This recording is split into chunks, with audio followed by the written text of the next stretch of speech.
या जो मुसलमानों से पैसा उनके पास जाता है, और करोड़ों रुपए सालाना जलसों में भी खर्च होता है। और एजुकेशन के मामले में और अवेयरनेस के मामले में मुसलमान जीरो रहा। कई जगहों पर दलितों से भी बदतर जिंदगी मुसलमान जी रहे हैं।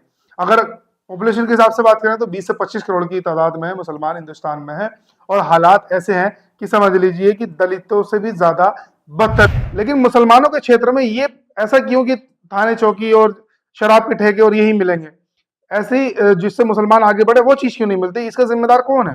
आप चलाएंगे आईफोन और दूसरा डिजिटल फोन भी ना ले पाए, क्या काम है? ये इमाम का राजनीति में क्या काम? ग्राउंड में पे उतर के रिसर्च ले लें, दिमाग काम करना बंद कर देगा सर। समाज में हमने गरीबी को हमने गरीबी को गरीबी नहीं बनाया, हमने गरीबी को मौत के बराबर बनाया है। कि मुसलमानों को फोटो खींचना हराम है, मुसलमान फोटो ना खींचे, वीडियो ना बनाए, फला फला जो भी चीज है। आज वही लोग आज सीधे आकर के यूट्यूब पर कहते हैं कि आप हमारे चैनल को सब्सक्राइब कर लीजिए और वीडियो को शेयर कर दीजिए। और इसी हद में यूट्यूब बने हुए कितना टाइम हो गया, फेसबुक बने हुए कितना टाइम हो गया, सोशल मीडिया बने हुए कितना टाइम हो गया, इवन ईमेल बने हुए कितना टाइम हो गया। हर एक ऐसे मुद्दे पर मुसलमानों को पीछे ढकेलने की कोशिश की गई जिसमें कि मुसलमान आगे बढ़ सकता था। मुसलमानों के खर्च का तो मेरे पास तो डाटा है, लगभग 2000 से 5000 करोड़ रुपए एक्सपेंस आते हैं। मदरसों में लेटेस्ट टेक्नोलॉजी क्यों नहीं पढ़ाई जानी चाहिए? लेटेस्ट टेक्नोलॉजी से और मदरसों का जो गैप है वो सिर्फ 150 साल का है। अल बैरूनी, अल कित्तानी, ये कैमरे वगैरह का कॉन्सेप्ट सब मदरसों से आए हुए हैं। आधुनिकरण की तरफ आप आएंगे नहीं तो आप ढकेले जाएंगे। अगर आपको मॉडर्निटी से कोई ताल्लुक नहीं है तो एंड्रॉइड मोबाइल निकाल करके फेंक दीजिए, क्यों चला रहे हैं?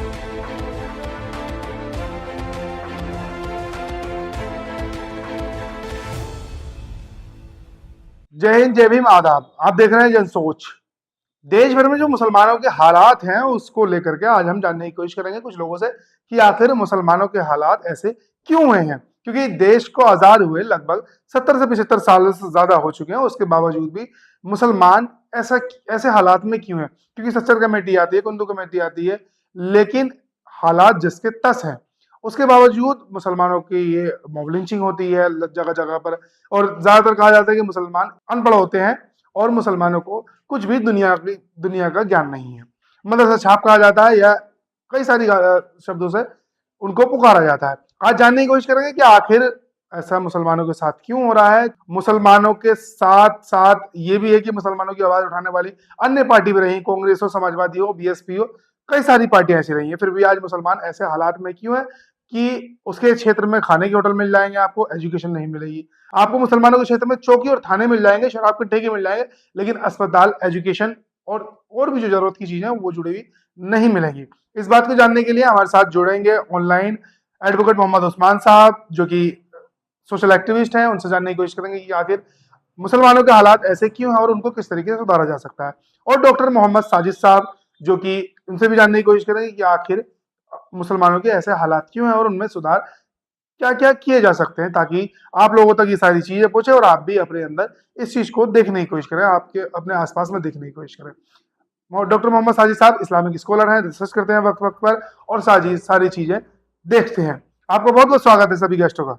मेरा पहला सवाल यही है कि जिस तरीके से मुसलमान हालात ऐसे हैं कि बहुत ज्यादा नाजुक है, कई जगहों पर दलितों से भी बदतर जिंदगी मुसलमान जी रहे हैं।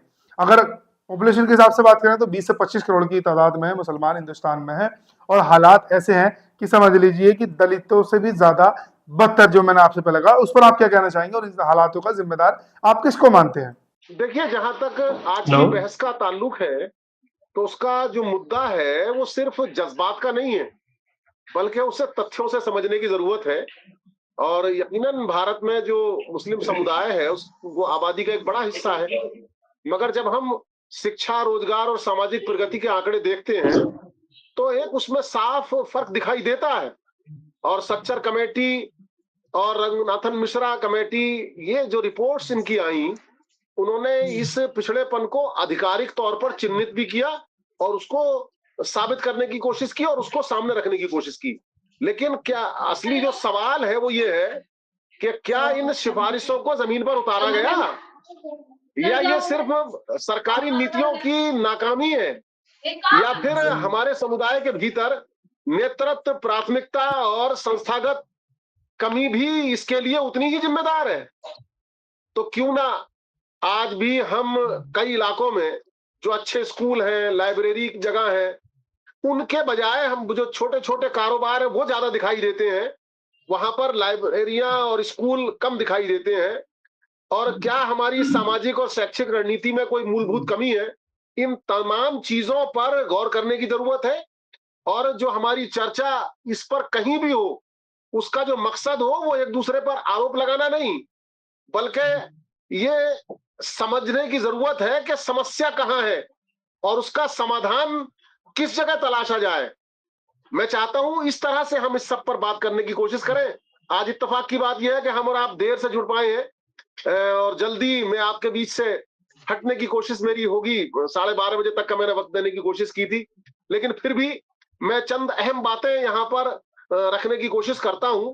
देखिए, राजनीतिक नेतृत्व ने प्रतिनिधित्व तो लिया, मगर शिक्षा और जो हमारे संस्थानों का निर्माण होना चाहिए उतना वो नहीं कर पाए। तो इस चीज की जब आलोचना की जाती है तो ये काफी हद तक ठीक है, लेकिन जो छोटे छोटे कारोबार है वो आसान होते हैं, इसलिए लोग उसकी तरफ बढ़े।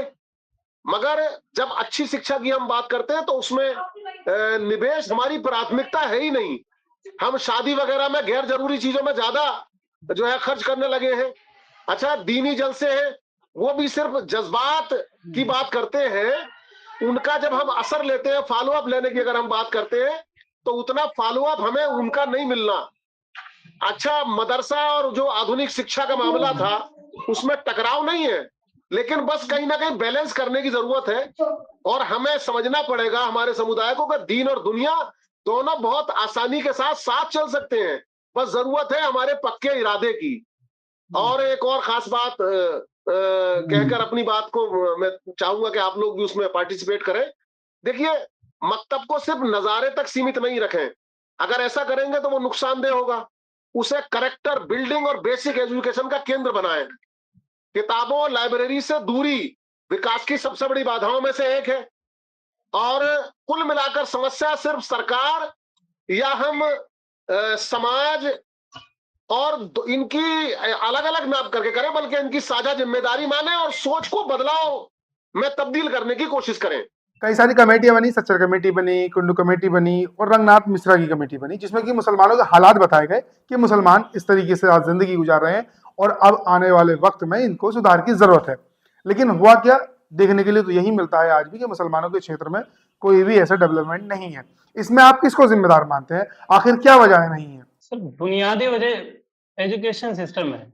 जब तक हम चीजों के बारे में इंफॉर्मेशन नहीं रखेंगे तब तक उसके advantage, disadvantage, positive, negative, impact, disimpact की तरफ नहीं आ सकते। बेसिक चीज है। हमारी पॉपुलेशन तो 20-25 करोड़ है। हमसे भी कम आबादी में सिख हैं, बहुत कम आबादी है, लेकिन उनके अपने प्राइम मिनिस्टर है, उनके अपने सीएम है। एमपी एमएलए की तो बात ही जाने दें, काउंटिंग में नहीं है। लेकिन इतनी खासी आबादी होने के बाद भी हमारे एक अच्छे खासे नेता जो हो, जो मतलब कहीं जुडिशरी में अपना पावर रखते हो, ऐसे लोग नहीं दिखेंगे। अब जुडिशरी से हटके आप आ जाए लॉ डिपार्टमेंट में, जैसे अभी बाबरी मस्जिद का मामला जो आया, मुसलमानों के सामने मजहबी तौर पे एक बहुत बड़ा चैलेंज था। चाहे लिबरल मुस्लिम हो और चाहे रिलीजियस मुस्लिम हो, लेकिन चैलेंज तो सबके लिए रहा। लेकिन इस केस को लड़ने के लिए आपके पास कौन से बंदे थे? कोई नहीं। सारे दूसरों ने केस लड़े। उसके बाद आप आ जाए, अभी जो काशी और मथुरा के केसेस चल रहे हैं उनमें भी, मुंबई की मस्जिद का जो मामला चल रहा है उसमें भी, ये जो भी आ रहे हैं कोर्ट में, जो भी केसेस चैलेंजेस किए जा रहे हैं, उसमें आपके अपने लोग नहीं है लड़ने के लिए। कहां से आएंगे जब तक आप अफराद नहीं पैदा करेंगे? एक बार 18वीं सेंचुरी के बाद में जब यहां से किंगडम खत्म हुआ, सलातीन जो बादशाह मुसलमान जब यहां से खत्म हो गए अंग्रेजों की हुकूमत के बाद में, मदारिस ने अपना रास्ता अलग कर लिया। मदारिस ने अपना पॉइंट ऑफ व्यू रखा कि अब हमें डॉक्टर इंजीनियर्स नहीं बनाने, हमें बनाने मौलाना, हाफिज और मुफ्ती, इमाम बनाना है, कारी बनाना है। जैसे गैरों में यहाँ पहले गुरुकुल सिस्टम चलता था। जब उन्होंने देखा कि गुरुकुल से डॉक्टर्स, इंजीनियर्स, वकील, लॉयर्स नहीं पैदा हो पा रहे हैं, तो उन्होंने गुरुकुल से सिस्टम को अलग कर दिया कि धर्म अलग हो गया। अब हम इस चैलेंजेस की तरफ बढ़ने के लिए हमें कॉलेजेस और स्कूल की सख्त जरूरत है, तो हम उस सिस्टम में आएंगे। उन्होंने अपने जगह जगह पर अपने स्कूल बनाए। आप सीएमएस को देख लें, स्केडी को देख लें, या तमाम स्कूल चलाएं। लेकिन आप इसमें मुसलमानों की नुमाइंदगी पर बात कर लें, नहीं है। अच्छा, हम सोच भी नहीं पा रहे हैं एजुकेशन सिस्टम के बारे में, क्योंकि जब तक हमारे पास लिटरेचर है नहीं, हम पढ़े तो है नहीं उतना, हमारा लिटरेसी रेट भी ठीक ठाक नहीं है, उतने लोग जीनियस है नहीं, तो सोच नहीं पा रहे हैं। हमें कुल्ले दे करके सोच रहे हैं कि बिजनेस कर ले, तजारत कर ले, और उसी पे खा पी करके अपना प्राइवेट चार्टर्ड फ्लाइट पे चले, उससे ज्यादा कुछ सोच भी नहीं पा रहे हैं। अच्छा, और उसके बाद में नेशन थॉट, नेशन बिल्डअप पे हमारा काम नहीं है। हमारी कौम जो सिर्फ खाने की हद तक काम करना चाहती है और सेल्फिश है, क्या सेल्फ डिपेंड, मैं ये ब्लेम नहीं कर रहा हूं, मतलब टोटली ये प्रूव्ड है क्या। फारसी में एक कहावत है कि मतलब बयां रहा छह बयां, कि whatever has been seen not to be said, जो एकदम सामने खुला वो कहने की जरूरत नहीं है। आप सिख समुदाय को आप कंपैरिजन में अपने रखें, देखें कि कितनी कम आबादी में है, लेकिन इनका एक आदमी अंगूठा लगाने वाला नहीं मिलेगा। एक आदमी, मैं बता रहा हूं, एक आदमी अंगूठा लगाने वाला नहीं मिलेगा। इनका एक बंदा भीख मांगता हुआ नहीं मिलेगा। सोशल सपोर्ट इनके पास है, नेशनल सपोर्ट इनके पास है। और उसकी वजह यह है कि ये लोग पढ़ते भी हैं। इनकी लिटरेसी रेट आप देख लें कितनी अच्छी है। हमारी लिटरेसी रेट 2006 में जो सच्चर कमेटी ने दिया, ओवरऑल टोटल, मतलब प्री प्राइमरी से लेकर के हायर तक जब वो टोटल निकालते हैं, तो वो ये बताते हैं कि मुसलमानों में 68 to 72, अच्छा इसमें मदरसे वाले भी इंक्लूडेड हैं। सच्चर कमेटी की इस रिपोर्ट में मदरसे वाले भी हैं। अब लेकिन हाँ, अब इसके बाद ये जब ड्रॉप आउट पे सच्चर कमेटी की रिपोर्ट आप देखेंगे, प्राइमरी के बाद जो ड्रॉप आउट रेट है, ड्रॉप होने के बाद में 25 to 35% बच्चे बचते हैं हमारे। अब पहुंचते रेट, मेरा सवाल यही है कि मुसलमान को सिर्फ ये क्यों बताया गया कि आप लोग सिर्फ जिंदा रहने के लिए कमाएं, आप बस उतना काम करें कि आपको सरकारी नौकरी नहीं मिल सकती क्योंकि आप मुसलमान हैं। ये क्यों क्यों ऐसी स्थिति आई? और आखिर मुसलमान जब जिसमें कि जिसको पहले ही ये बताया गया है कि आपको पढ़ना बहुत जरूरी है, उसके हालात आज ऐसे हैं। मुसलमानों के पढ़ने के हवाले से अगर आप वो देखेंगे तो डिवाइन कॉन्स्टिट्यूशन की तरफ जब आएंगे तो पहली आयत ही इकरा नाजिल होती है, और ये बताया जाता है कि जब आप पैदा हुए तो पहले आपको पढ़ना ही है। लेकिन जानने, जब किसी कंट्री का रहने वाला आदमी, किसी देश का नागरिक, जब उसके कॉन्स्टिट्यूशन से बियॉन्ड जाता है तो वो उसकी सजाएं भुगतता है। बीइंग अ मुस्लिम, आपको जब कॉन्स्टिट्यूशन दे दिया गया कि आपको पहले पढ़ना है, तो पढ़ाई से आप जब दूर हो गए तब तो उसकी सजाएं आपको भुगतना ही भुगतना है। अब जब आपके पास अवेयरनेस तो है नहीं सर, अवेयरनेस है नहीं, आप वोट का पावर समझ नहीं पा रहे। पैसे लेकर के वोट देने का रिवाज आम है, मुसलमानों में भी ये बात। आप 1000 रुपए में जो वोट बेच रहे हैं ना, उस वोट से पूरी ताकत आप बदल सकते हैं। और यही अवेयरनेस ना होने की वजह से जो र्यूमर्स होते हैं उसके शिकार मुसलमान बहुत बड़े पैमाने पर हो रहे हैं। एक प्रोपेगेंडा चला दिया जाता है कि फला मुसलमान लीडर, फला का बी टीम है, सी टीम है, ए टीम है, उस तरह से करके आदमी उस पर हो जाता है और फिर उसको नुमाइंदगी नहीं दे पाता। डॉक्टर मनमोहन सिंह को देख लीजिए, सिख थे, इतनी कम आबादी में पढ़े हुए, लेकिन पूरी कौम एक साथ रही। आज भी मतलब प्राइम मिनिस्टर हो या किसी स्टेट का मुख्यमंत्री हो, सारे लोग जाकर के गुरुद्वारे में मत्था टेकते हैं, लेकिन आपके यहाँ कौन आता है? मुसलमानों के नेता कहे जाते हैं लोग, और बड़ी बड़ी पार्टियों में और बड़े बड़े पदों पर रहे हैं। मुसलमानों की हालत जस की तस है, जो मुसलमानों के नाम पर वोट लेते हैं, पार्टियों को वोट दिलवाते हैं। मुसलमानों को मिलता क्या कि उनके क्षेत्रों में चौकी खुलेंगी, थाने खुलेंगे, शराब के ठेके खुलेंगे, या ऐसे रेस्टोरेंट या होटल खुलेंगे जिनकी वजह से मुस्लिम बच्चे रातों को जागेंगे। लेकिन वहीं एजुकेशन को लेकर के कोई भी एक चीज ऐसी नहीं खुलेगी। जैसे मान लीजिए कोई यूनिवर्सिटी खुल जाए, कोई कॉलेज खुल जाए, हत्या कि यहाँ तक कि लाइब्रेरी तक आपको उन क्षेत्रों में नहीं मिलेगी। क्या मिलेगी कि रात को 12 बजे 2 बजे तक उनको छूट दे दी जाती है होटलों को, चाय के ढाबे मिलेंगे, सब चीज मिलेगी, लेकिन एजुकेशन नहीं मिलेगी। कोई ऐसी मेडिकल सुविधा नहीं मिलेगी जिससे कि वो लोग थोड़ा जल्दी में अपने आप को ट्रीट कर पाए, ट्रीटमेंट ले पाए। जबकि मुसलमानों के नेता काफी हैं, मुसलमानों की आवाज, जैसे अखिलेश यादव को आज कहें या मायावती को कहें, कोई भी XYZ ले लीजिए, बीजेपी को छोड़ करके वो मुसलमानों का साथ चाहती है और मुसलमानों के लिए आवाज भी उठाना चाहती है। लेकिन जब ये पार्टी सत्ता में आती है और सत्ता में आने के बाद जो इनके नुमाइंदे होते हैं, जो मुसलमानों को अपना, आप जिस तरीके से अगर उत्तर प्रदेश में ले तो आजम खान को ले लीजिए, हालांकि उन्होंने तो यूनिवर्सिटी प्राइवेट बनवाई।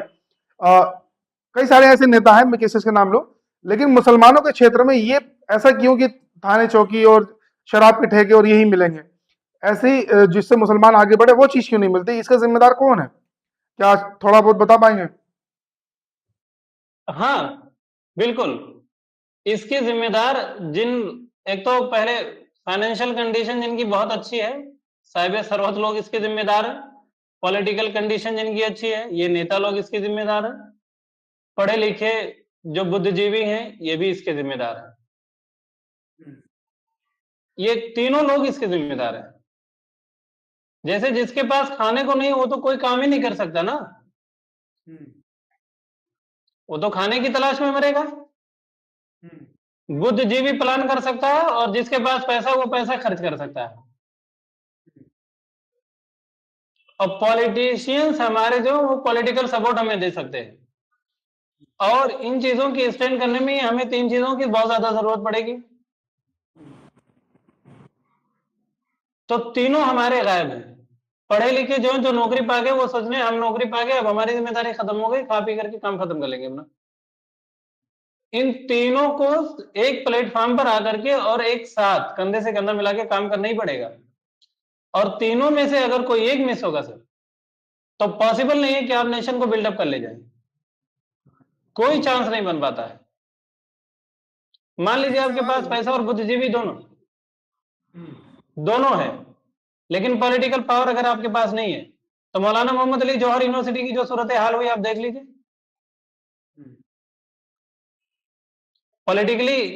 पॉलिटिकल कंट्रोल जैसे डाउन हुआ, मौलाना मोहम्मद अली जौहर की हालत एकदम खराब कर दी गई।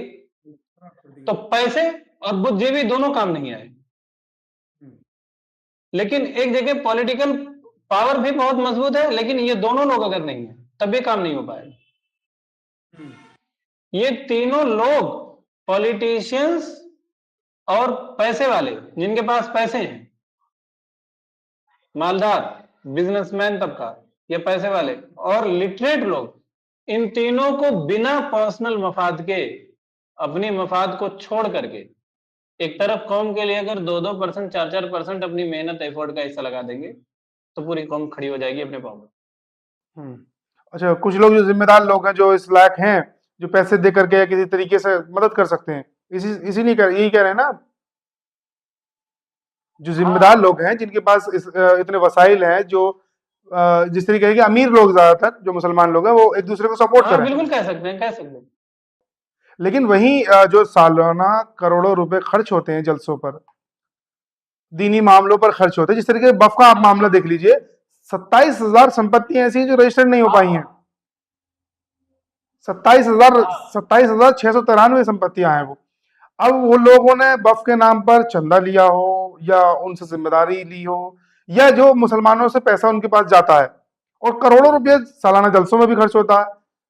और एजुकेशन के मामले में और अवेयरनेस के मामले में मुसलमान जीरो रहा। वोट बेचने की बात आप कर रहे थे, या XYZ जो भी चीज रही है, उसमें वो पीछे रहा। तो क्या वो जिम्मेदार लोग जो हैं, तो वो मदद करने कैसे ऐसे आगे आ जाएंगे? सर, हमारे ऑडियंस और प्रायोरिटी दोनों चीजें गलत हो रही हैं। हमारी ऑडियंस और प्रायोरिटी दोनों गलत है। जैसे हम अपनी बात कहना भी, पहुंचाते भी कहां तक, जहां हमें पहुंचाना वो पहुंचा नहीं पा रहे। अभी जैसे देखें, जमीयत उलमा हिंद जितने भी प्रोग्राम्स कर रही है, और जिन लोगों के बीच जाकर के कर रही है, वो लोग खुद इस तरफ नहीं आ पा रहे हैं। आप जलसों की बात कर लें, अगर जलसों में मुसलमानों के खर्च का, तो मेरे पास तो डाटा है, लगभग 2000 से 5000 करोड़ रुपए एक्सपेंस आते हैं सालाना जलसों में। और इसका रिजल्ट? और और रिजल्ट जीरो है सर, रिजल्ट जीरो है, रिजल्ट जीरो है। जलसे होने चाहिए, मजहबी मेंटोरशिप होनी चाहिए, लेकिन क्या सिर्फ वही प्रायोरिटी पर रह जाएंगे? आप सरकार, आप एक तरफ आ जाएं, अगर सरकार दो आलम सल्लल्लाहु अलैहि वसल्लम की जिंदगी, मक्की जिंदगी को जब आप देखेंगे, जब वो मक्का में होते हैं तब उनके पास पॉलिटिकल पावर नहीं है, पॉलिटिकल पावर नहीं है, उन्होंने बहुत ज्यादा स्ट्रांग प्लान नहीं बनाया। वो मदीने में जाकर के जब आए, जब उनके पास पॉलिटिकल पावर हुआ, उन्होंने जगह जगह जुडिशरी बना दी, लोगों को बना दिया ये कि ये फैसला करेंगे, ये लॉयर्स होंगे उस जमाने के हिसाब से। जब उन पर पॉलिटिकल कंट्रोल हो गया तब उन्होंने इस्लाम की दावत दी ना। आपके सब पॉलिटिकल कंट्रोल से आप बाहर आ ही नहीं सकते। आप कहें कि मतलब सियासत को कोई ताल्लुक ही नहीं मुसलमानों से, तो ये सब एकदम बचकाना हरकत वाली काम बात। वही चीज जो कुछ लोग जलसे जो आ रहे हैं सर, जलसे जो हो रहे हैं हमारे, जी जी जी, जलसे जो हो रहे हैं उनमें तो बाकायदा नोट लग के आ रहा है, सियासत हाजरा से कोई ताल्लुक नहीं। क्यों नहीं सियासत से ताल्लुक मुसलमानों का? मुसलमानों की इब्तिदाई शुरुआती मतलब मदीने में इस्लाम का प्रचार शुरू हुआ, तो मुसलमानों की तो शुरुआती सियासत से हो रही है। अगर कोई चीज गलत हो जाए तो उसको हम छोड़ देंगे? मान लीजिए आपका बच्चा कोई गलती कर बैठे तो उसको मार थोड़ी डालेंगे, उसको संभालने की कोशिश करते हैं। बिल्कुल संभालने की कोशिश। अगर पॉलिटिक्स में एरर्स आ जाए तो उस एरर्स को हटा करके फिर पॉलिटिक्स को अपनाया जाए। ये वही है ना, वही और जो सेक्शनाइजेशन है, मुझे लगता है सेक्शनाइजेशन की तरफ हमारी कौम आई सर। हमारी हमारी कौम जो सेक्शनाइजेशन की तरफ आ गई, क्या सेक्शनाइजेशन इस तरफ करने लगी कि मौलवी का मतलब खाली मस्जिद है, बिल्कुल, और पैंट शर्ट वाले का मतलब खाली सियासत है। ये दोनों बातें गलत है, ये दोनों बातें गलत है। पैंट शर्ट वाला भी मुसलमान है, उसका भी मस्जिद में जितना हक है उतना सियासत में हक है, और कुर्ते पैजामे वाला मौलवी भी मुसलमान है, उसका जितना मस्जिद में हक है उससे उतना ही ज्यादा उसका सियासत में हक। बिल्कुल आ सकता है। लेकिन ये बात जो चलन में आई कि जिस वक्त कैमरा कैमरा इनोवेट हुआ बना कि फोटो खींचना गलत है। आप देखिए ये मुसलमानों के खिलाफ जो मैं साजिश मानता हूँ, उसमें थोड़ा मैं आपसे ही पूछना चाहूँ कि आखिर ये कमियां कहाँ रहती हैं कि मुसलमानों को फोटो खींचना हराम है, मुसलमान फोटो ना खींचे, वीडियो ना बनाए, फला फला जो भी चीज है। आज वही लोग आज सीधे आकर के यूट्यूब पर कहते हैं कि आप हमारे चैनल को सब्सक्राइब कर लीजिए और वीडियो को शेयर कर दीजिए। और इसी हद में यूट्यूब बने हुए कितना टाइम हो गया, फेसबुक बने हुए कितना टाइम हो गया, सोशल मीडिया बने हुए कितना टाइम हो गया, इवन ईमेल बने हुए कितना टाइम हो गया।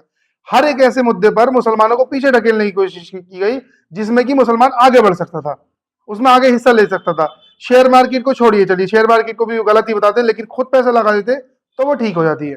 कुछ दिनों बाद उसको भी ठीक कह देंगे कि फोटो खिंचाएंगे तो हराम है, फला चीज ऐसी है, वो चीज वैसी है।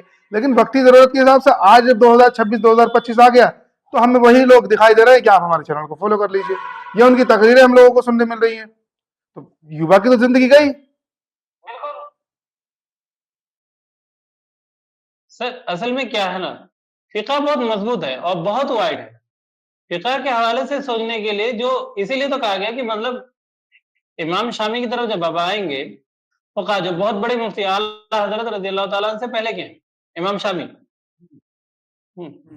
वो इमाम शामी कहते हैं कि अगर मुफ्ती मुफ्ती जो मसला जो बता रहा है कि फोटो खींचना आ रहा, या जो भी जिस तरह के, मुफ्ती को अगर हालात हाजरा पर कंट्रोल, मुकम्मल कंट्रोल नहीं, तो उसको हक नहीं कि फतवा नकल कर दे, कॉपी करने का राइट नहीं है, और लिखने का तो जाने दीजिए। और हम जिस फिका को फॉलो अप कर रहे हैं ना, फिका हनफी को, तो उसमें वसूल लेंगे जमाने के हालात के हिसाब से अहकाम बदल जाते हैं। कल तक जो फोटो की या तस्वीर की सिचुएशन थी वो ऐसे मूर्ति बनाने की थी और या इस तरह के मामला थे, वो सिचुएशन अलग है। आज की जो सूरत हाल है आप इससे बच नहीं सकते हैं, पॉसिबल ही नहीं। दुनिया में आप किसी का नाम बताइए और उसकी तस्वीर ना हो। जो फ्रंट पेज पे है, बताओ उसकी तस्वीर लो, है। जो तो डिजिटल जमाना इन जरूरतों के साथ हाँ, जमाने के साथ तो आपको टर्नआउट लेना ही लेना पड़ेगा। बिल्कुल बिल्कुल।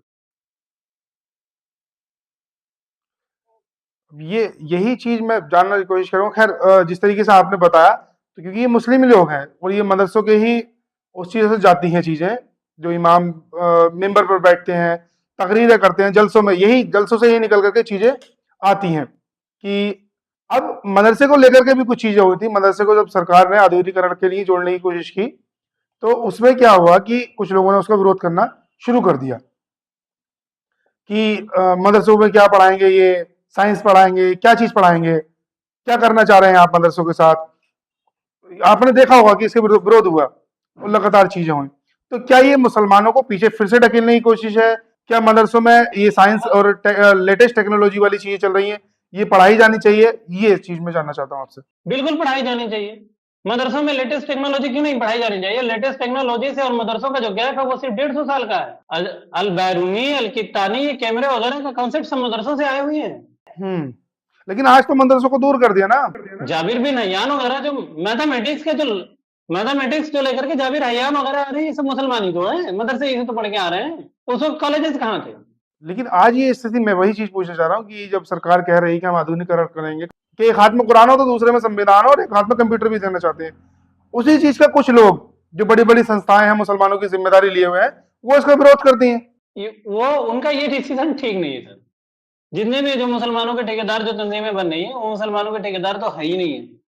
आधुनिकीकरण की तरफ आप आएंगे नहीं तो आप ढकेले जाएंगे। अगर आपको मॉडर्निटी से कोई ताल्लुक नहीं है तो एंड्रॉइड मोबाइल निकाल करके फेंक दीजिए। क्यों चला रहे हैं आप? लैपटॉप निकाल के फेंक दीजिए। हाँ, आप चलाएंगे आईफोन और दूसरा डिजिटल फोन भी ना ले पाए। मॉडर्निटी से तो आप पीछे छुड़ा नहीं सकते। तो जो चीज जरूरत बन रही है उसके साथ जीने के लिए सीखिए आप। और मदारिस में जो मॉडर्निटी की बात हो रही है, बिल्कुल मदारिस में आने चाहिए, साइंस आनी चाहिए, मैथ आनी चाहिए। और ऐसा नहीं है कि मतलब आ जाएंगे तो हमारे बच्चे मतलब मौलाना नहीं बनेंगे। बिल्कुल आलिम बनेंगे। मैं खुद भी आलिम हूँ, मैं मुफ्ती हूँ, मैं डॉक्टरेट भी हूँ, मैं मुफ्ती हूँ, मैं अपना स्कूल चलाता हूँ, इंग्लिश मीडियम स्कूल चलाता हूँ। तो क्या कहेंगे मेरे बारे में? मैं फतवा, अब तक मैं फतवा लिखता हूँ। जो आधुनिक तकनीक चल रही हैं चीजें, उनको मदरसों तक भी पहुंचाया जाए और हर एक इंसान तक पहुंचाया जाए। ठीक। लेकिन अब इस समस्या से दूर जाने के लिए मैं एक दो चीज आपसे पूछना चाहूंगा कि जो मुसलमान किताबों से दूर हुआ है, जो मुसलमान लाइब्रेरी से दूर हुआ है, देश में जहां जहां मुस्लिम इलाके हैं वहां पर लाइब्रेरी वगैरह नहीं है, तो बस मैं यही पूछना आपसे चाहूंगा कि आखिर यहाँ पर चीजें कैसे हो सकती हैं और मुसलमानों के हालात कैसे बदल सकते हैं? सबसे बड़ी चीज सर मेंटोरशिप है सर। मेंटोरशिप हम मुसलमानों को मेंटोर कहाँ कर सकते हैं? दो जगह है। मुसलमान हफ्ते में जुमा के दिन गैदर्ड होते हैं। जिस मस्जिद में गैदर्ड होते हैं वहां का जो स्पीकर है, पहले उसको प्लान देना पड़ेगा कि वो उसी प्लान के तहत 15-20 मिनट का लेक्चर ड्रॉप मतलब लेक्चर अपना डिलीवर करे और जहन साजी करे। उसके बाद में एक दूसरी जगह छोटे से प्रोग्राम मजालिस की जो आती है, मिलाद वगैरह होते हैं या मुहर्रम वगैरह में आते हैं, 10-10 12-12 दिन के हिस्से। इन जगहों पर, छोटी छोटी जगहों पर पहले कंट्रोल करना पड़ेगा। अब पूरे प्लान के साथ अब पढ़े लिखे लोगों को इसमें उतरना पड़ेगा, बगैर शर्म किए हुए, बगैर हेजिटेशन के उतर के। यहाँ मुसलमानों को जब तक मेंटरशिप नहीं करेंगे, आप चाहे जितना चिल्ला ले सुप्रीम कोर्ट में, चाहे 2 दिन वैसे अपना सर ऐसे पटक के फोड़ दे, कोई नहीं सुनेगा। सब कहेंगे उनको दलाल ही, क्योंकि जहन साजी नहीं है सर। पहले मेंटोरशिप सबसे ज्यादा जरूरी है। उन्हें मेंटोरशिप दी जाए कि मतलब आपको इसरा आना चाहिए, और धीरे धीरे धीरे धीरे एक जनरेशन जब बिगड़ जाती है तो उसको संभालने के लिए 3 जनरेशन लगती है। ये जनरेशन एकदम खत्म है। हमारे यहाँ का बड़ा आलिम जुमा में तकरीर करना अपनी तौहीन समझता है, और जो किसी काम का नहीं, चुटकुला सुनाने वाला ऐसे झारखंड, हाँ, और झारखंडी टाइप के लोग जाकर के वहां कॉन्फ्रेंस में अपने आप को मुजद्दी साबित करते हैं। तो मिसमैनेज पूरा सिस्टम ही हिला हुआ है एकदम। सर किसको संभालेंगे किसको छोड़ेंगे, सवाल ये। हमारा कोई भी डिपार्टमेंट संभला हुआ नहीं है। मैं नेगेटिव नहीं सोच रहा हूँ, एग्जैक्ट फिगर यही है। अलीगढ़ मुस्लिम यूनिवर्सिटी हमारी थी, लेकिन क्या आपका होल्ड है? नहीं है। नहीं है। जामिया मिल्लिया इस्लामिया हमारी यूनिवर्सिटी थी, क्या आपका होल्ड है? नहीं है। मानो हमारी है, लेकिन हमारा होल्ड है? नहीं है। आपके बच्चों का एडमिशन नहीं होगा? करवा के देख लें एक बार, नहीं होगा। जिम्मेदार किसको माना जाए इस चीज का? मेंटोर सबसे जिम्मेदार, मतलब लीडर, हर तरह के leader, financial leader, political leader, religious leader, तीनों लीडर। अच्छा, कभी हाँ, ये बात आप थोड़ा सा सही कह रहे हैं कि अगर मान लीजिए किसी परिवार में नौकरी लग जाती है कि वो सफल हो जाता है, तो सबसे पहले वो परिवार को ही देखता है कि हाँ ठीक है, मेरा भाई आ जाए, मेरे चाचा आ जाए, मेरे ताया आ जाए, ताया का बेटा आ जाए, लेकिन वो समाज को क्यों नहीं देख पाता? वो जिस घर में पल रहा होता है, बहुत मजबूर घर में पलता है, मुआशी तंगी होती है, फाइनेंशियल क्राइसिस होते हैं, तो उसको बस खाली पैसा ही दिखता है। और जब पैसे पे पहुंच जाता है तो सोचता है कि अब जिंदगी आराम हो गया, अब कुछ करना है नहीं, कमाओ खाओ। ये कोशिश क्यों नहीं करता कि ठीक है, मैं तो आ गया यहाँ से, इस दलदल से, लेकिन जो और लोग हैं, नहीं वो करेगा, चाहे किसी भी नहीं करेगा। किसी भी कास्ट के हों, किसी भी चीज के हों, कि मेरे जो गांव के लोग हैं, मेरे जो अपने लोग हैं, मैं उनको निकालूं उस दलदल से। मैं आपको एक बात की तरफ इशारा कर रहा हूँ, आप मुझसे बेहतर जानते होंगे। बिहार के जो लोग आईएएस पीसीएस बनते हैं, सबसे ज्यादा बिहार के बच्चे बनते हैं। लेकिन आप देख लीजिए, क्या पलट के वो बिहार जाते हैं? 90% बच्चे पलट के बिहार नहीं जाते हैं। वो आके दिल्ली में रहते हैं, लखनऊ में रहते हैं, मुंबई में रहते हैं, लेकिन वो बिहार नहीं जाएंगे। क्योंकि जब वो उस लेवल पे होते हैं तो वो इतने परेशान कर दिए जाते हैं कि उनको नफरत होने लगती है वहां से। और आगे के लिए, उनको आगे की लाइफ के लिए बहुत ज्यादा उनका मेंटरशिप उनको दी नहीं जाती है कि आगे जब तुम जाओगे तो ऐसे ऐसे रहेंगे, ऐसे ऐसे रहेंगे, ऐसे रहेंगे, तो इस तरह से तुमको संभलना है। वो एक बैग ऐसे माहौल में पहुंच जाता है जो अनएक्सपेक्टेड होता है, तो चीजें वहां उसके कंट्रोल से बाहर हो जाती है, फिर वो उसी का होके रह जाता है। मैं एक छोटी सी मिसाल देता हूँ इसकी, आप समझिए, समझाने की कोशिश कर रहा हूँ कि मदरसे में जो हमारे बच्चे पढ़ रहे हैं, उन मदरसों में बच्चों को इस वक्त इतना बाउंडेड करके रखा जाएगा, मसलक के नाम पर, मजहब के नाम पर, किसी भी तरह के नाम पर। इनको थोड़ा भी, और इनको तहकीक के, रिसर्च के नाम पर भी बाउंड कर दिया जाएगा। रिसर्च रॉन्ग और राइट दोनों हो सकती है, बिल्कुल, रिसर्च तो रिसर्च है। और रिसर्च तो रिसर्च है, दोनों हो सकती है, सही भी हो सकती है और गलत भी हो सकती है। लेकिन ये कॉन्सेप्ट ही नहीं पढ़ाया जाता, ये बताया ही नहीं जाता। बताया जाता कि अगर तुमने इस टॉपिक पर रिसर्च किया तो समझ लो तुम रह नहीं गए। अब ये बच्चे जब मदरसों से निकल करके अगर यूनिवर्सिटी में पहुंच जाते हैं तो वही बच्चे बागी बन जाते हैं, क्योंकि यूनिवर्सिटी में इनको आजादी दी जाती है पूरी, और इनको बताया जाता है कि बेटा तुम रिसर्च कर रहे हो, गलत होगा तो भी ठीक है, सही होगा तो भी ठीक है। हाँ, तो ठीक है, अब आजाद हो गए। तो ये लोग उस थॉट से टकरा रहे होते हैं कि मदरसे में ये बताया गया है और कॉलेजेस में ये बताया जा रहा है। ये बताया जा रहा है। तो नेचुरलिटी ये है कि आदमी आसानी की तरफ ज्यादा जाता है। बिल्कुल। हमने आसान चीजों को जहां मुश्किल बना दिया, तो जैसे वो आसान पाया, वो मुश्किल चीजों को छोड़ करके ड्रॉप कर जाता है, हटाओ अब नहीं आ रहा वहां। समाज में हमने गरीबी को आसान, मतलब हमने गरीबी को गरीबी नहीं बनाया, हमने गरीबी को मौत के बराबर बनाया है। मोहताजी, जो आदमी मोहताज है, हमने उसको क्या समझा? वो छुआछूत की तरफ भी लेकर के चले गया कि ये मारो फकीर आदमी, इसको क्या ही लेना देना। अगर इनके इनके रहते इन्हीं के हालत में इनको समझाया गया होता कि बेटा ये बात नहीं है, बात ये है कि ये जो दौलत है, ये पैसा है, ये शोहरत है, ये अल्लाह की दी हुई नेमत है, आज है कल नहीं रहेगी, तो तुम उसका टेंशन मत लो, तुम्हारी जरूरत मैं पूरा करने के लिए तैयार हूँ। खाली आप सहारा देते तो वो आदमी कम से कम उस समाज की तरफ, हमदर्दी की तरफ आएगा वो। और हमारे यहाँ फैसले से ज्यादा सर बाइकाट पे लोग काम करते हैं। खामियां कुछ ज्यादा हैं मेरे ख्याल से, और सॉल्यूशन बहुत ज्यादा लंबे हो जाएंगे, तो बहुत ज्यादा ग्राउंड पे उधर के आप रिसर्च ले लें, ग्राउंड पे उधर के रिसर्च ले लें, दिमाग काम करना बंद कर देगा सर। ये हालात है। बहुत बुरी हालत है। हाँ, ये सत्यता है। ग्राउंड की रियलिटी बहुत डिफरेंट है इससे। हम लोग तो जमीन पे काम कर रहे हैं ना, हम तो डोर टू डोर, हम 2-3 महीने डोर टू डोर विजिट करते हैं, लगभग 12-15 किलोमीटर की राउंडिंग में एक एक घर तक जाते हैं, हिंदू मुसलमान क्रिश्चियन सब सबके दरवाजे पर जाते हैं। इस 12-15 किलोमीटर के सर्वे में मतलब हम हमारे अंदाजे के हिसाब से मैं हमारा ऐसा भी हो सकता है कि हमारा ही इलाका इफेक्टेड हो, लेकिन मेरे देखने की हद तक कि सारे इलाकों की कंडीशन ही, हम जब डॉक्टरेट करके अपने यहाँ आए तो लोग मुझको कई लोग अब्यूज कर रहे थे कि अरे तुम यहाँ आ क्यों गए, तुम्हें नौकरी कर लेनी चाहिए थी, सेटल हो जाते, यहाँ करके छोटे स्कूल के पीछे परेशान हो। अच्छे लोग भी मशवरा दे रहे थे, अब तक लोग बुरा भला कह देते हैं कभी कभी, जबकि हमारी किताबें वर्ल्ड रिकॉर्ड में गई हैं, लंदन में गई हैं, गिनीज में गई हैं, सारी जगहों पर, लेकिन हम काम इसी समाज के साथ कर रहे हैं और अपने बच्चों के लिए ही कर रहे हैं। जो एनवायरमेंट है ना, वो एनवायरमेंट फ्रेंडशिप में नहीं आ पा रहा है, फ्रेंडली नहीं बन पा रहा है।